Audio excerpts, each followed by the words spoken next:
Assalomu alaykum, hurmatli tadbirkorlar. Bugungi kunda banklarga tadbirkorlar bilan uchrashib, ularda o'zimizni kreditlarimizni taklif qilib, bo'sh ish o'rinlari yaratish taklif berilgan. Bugungi kunda o'zimizni bankda jismoniy va yuridik shaxslarga imtiyozli kreditlar berilmoqda. Bugungi kunda mahalla bankining tavsiyanomasi asosida o'zini band qilgan fuqarolarga mahalla loyihasi bo'yicha 50 million, ya'ni 25%dan 5 yil muddatga 50 million davomida.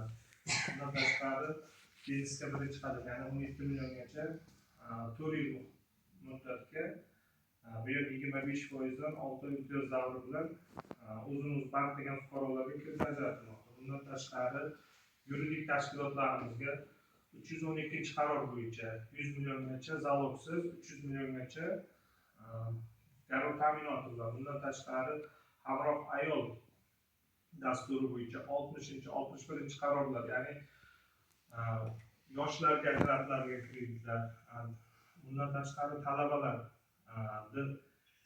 oliy o'quv yurtlarini bitirgan talabalarga ajratiladigan kreditlarimiz mavjud.